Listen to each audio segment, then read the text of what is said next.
A McDonald's franchise generates $4.057 million a year in average sales. That's the highest average unit volume of any burger chain in America. So, why do most first-time franchisees spend their first 3 years terrified of a single bad month? Here's a number nobody puts in the recruitment brochure. To even apply, you need $500,000 to $750,000 sitting in cash, untouched, unborrowed. Not as a loan you can pay back later, as proof you can survive being wrong. The franchise fee itself is only $45,000, a rounding error compared to what comes next. Total investment to open one restaurant runs $1.3 million to $2.7 million. And once the doors open, McDonald's takes 4% of every dollar in gross sales as royalty, plus another 4% for the ad fund, before you've paid rent, before you've paid a single employee, before you've kept a cent for yourself.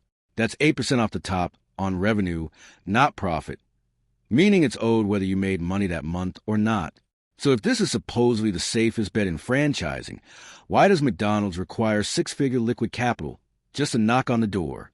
Almost every applicant makes their first real mistake before they've fried a single fry. And it's not a mistake anyone warns them about, because it doesn't look like a mistake. It's a decision of which restaurant to buy into, a smaller, older location with lower rent, or a newer, larger one built for volume. The cheap option feels responsible. Lower build-out, lower monthly nut, less risk on paper.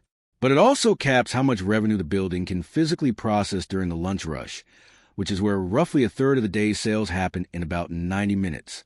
A kitchen that can't turn orders fast enough during that window doesn't just lose those sales.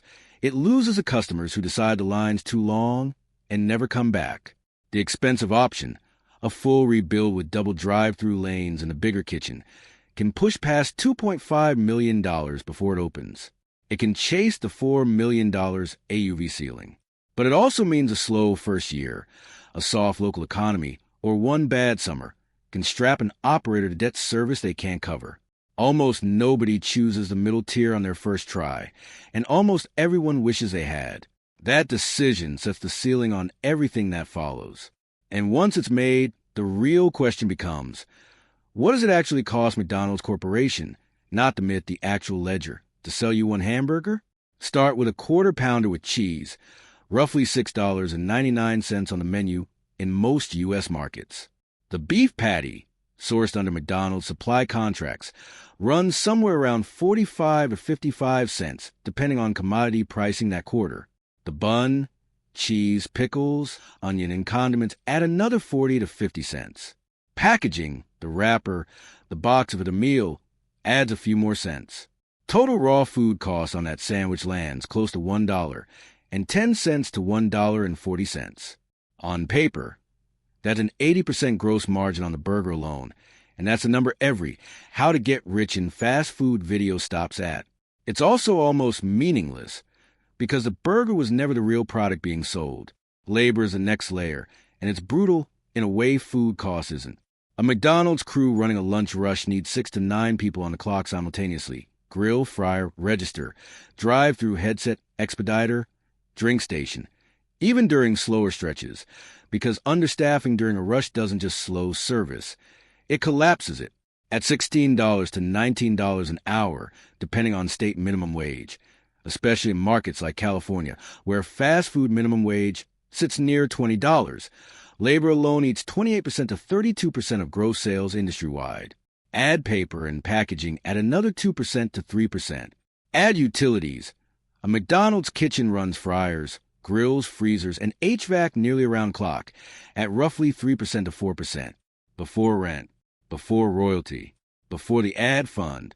Stack food costs, labor, packaging, and utilities together, and you're already at 60% to 68% of every sales dollar gone on a burger that looked like an 80% margin item 3 cents ago. Then subtract the 8% combined royalty and ad fund McDonald's takes off gross sales regardless of profitability. Then subtract rent, and this is the part almost nobody outside the system understands. McDonald's Corporation owns or controls the land under roughly 70% of its restaurants and leases it back to the franchisee, meaning your landlord and your franchisor are frequently the same company. collecting rent that's often structured as a percentage of your sales on top of a base amount. The better your restaurant performs, the more rent you owe.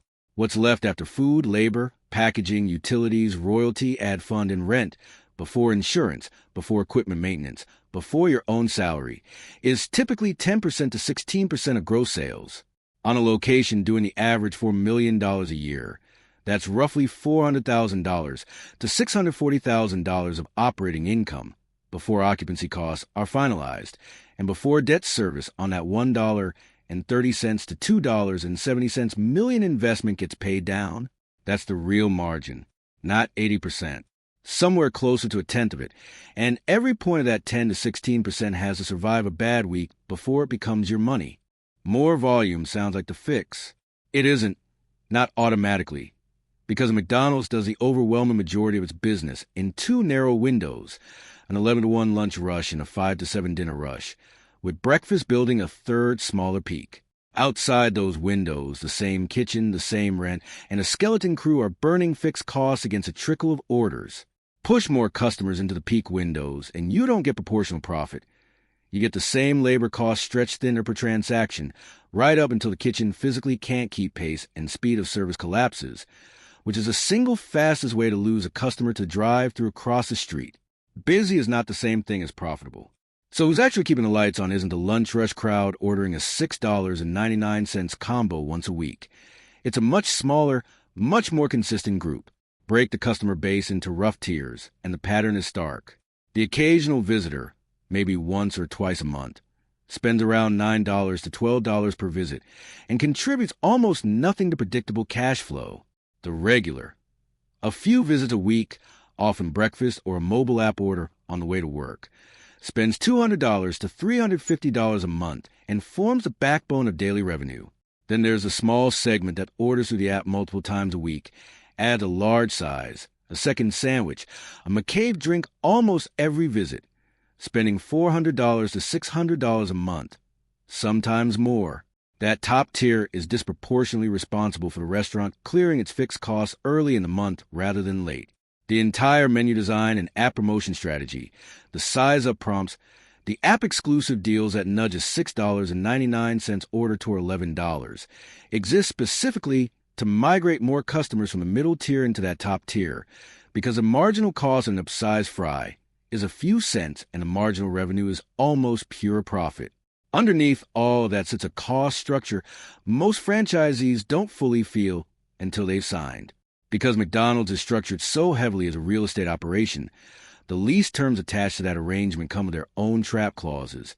Percentage rent that escalates once sales cross a threshold, meaning a great year can trigger a rent jump the following year that eats into the very growth that earned it. There's also the personal guarantee most operators sign on both the franchise agreement and any financing. If the restaurant fails, the debt doesn't stay with the business. It follows the individual. And the franchise term itself runs 20 years, a 2-decade lock-in on a single location's real estate cycle, local competition, and neighborhood demographics, which can shift dramatically in ways no franchisee controls. Before any of that plays out, there's the money required just to open the doors, and this is where the brochure figure of $45,000 franchise fee becomes almost a joke. Equipment alone, grills, fryers, walk-in freezers, POS systems, drive-through tech, runs $325,000 to $1.55 million, depending on format. 3 months of upfront rent, pay before the restaurant has earned $1, can hit $313,000. Pre-opening payroll to hire and train a full crew before day one adds tens of thousands more.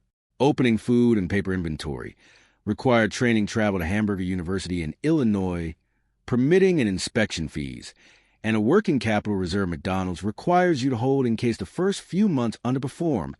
Stack it all together, and the real number isn't $45,000. It's $1.3 million to $2.8 million before the business has served a single customer, and that range assumes no delays. Permit approvals, health inspections, and construction timelines routinely push opening dates back weeks or months, every one of them a month of rent, insurance, and loan interest accruing against zero revenue. Then there's a week every operator eventually has, and it never announces itself in advance. A walk-in freezer compressor fails on a Friday. a $15,000 to $30,000 repair or replacement, and until it's fixed, hundreds of pounds of inventory are unsellable. The same week, 2 line cooks call in sick with nobody to cover the shift, so the kitchen runs short-staffed through a lunch rush, slowing every ticket.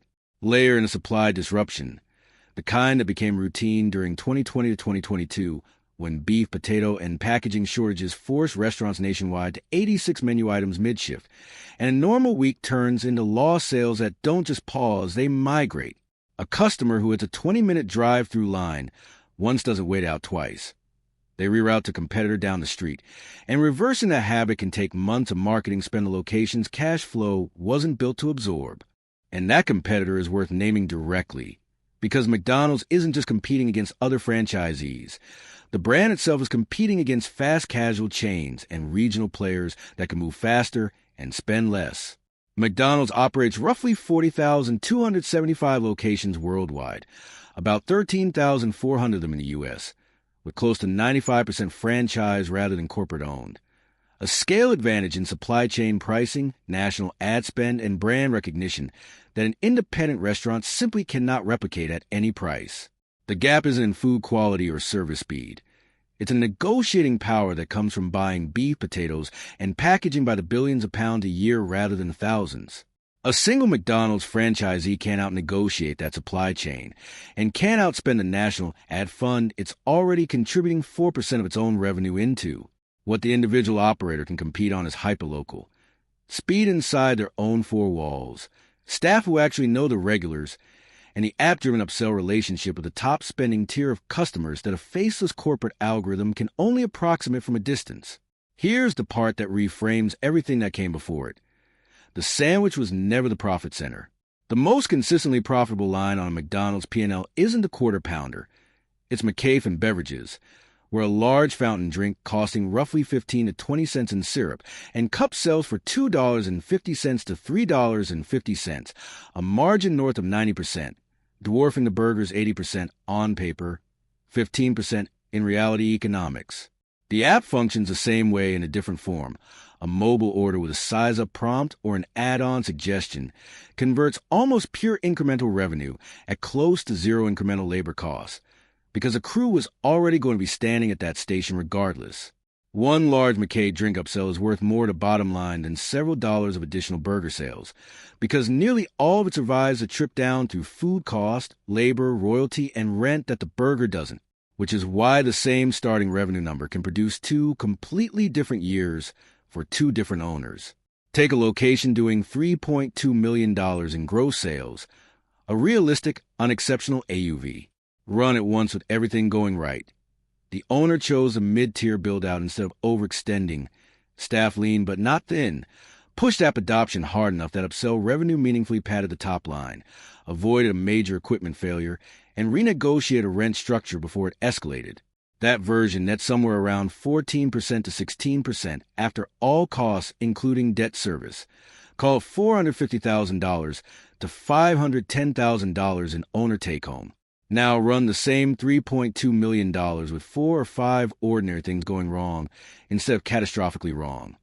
Slightly overstaffed during a slow stretch-out caution, one refrigeration repair, a rent bump that hit mid-year, food costs creeping up 0.5 point from a beef price spike nobody hedged against, and slower app adoption than projected. That version can land at 8% to 10% net, roughly $256,000 to $320,000. Same top-line revenue, a gap of nearly $200,000 in what actually reaches the owner's pocket, and neither scenario involved a single catastrophic decision. Just a difference between ordinary discipline and ordinary drift. So go back to that quarter pounder, 45 to 55 cents in beef, selling for $6.99, an 80% margin that made the whole thing look like easy money in the first 3 seconds of this video. That was never the product. The product was never the burger at all. It was the discipline to hold labor at the right level during a slow Tuesday, the negotiating leverage to survive a percentage rent clause without flinching, and the patience to build a kind of loyal, app-connected customer who orders a large drink every single time without being asked. Everything else, the beef, the bun, the fryer, the franchise fee, was just the cost of admission to a much harder, much slower business. The business of running the exact same routine flawlessly 10,000 times a row, and hoping the week nothing goes wrong outnumbers the week something does.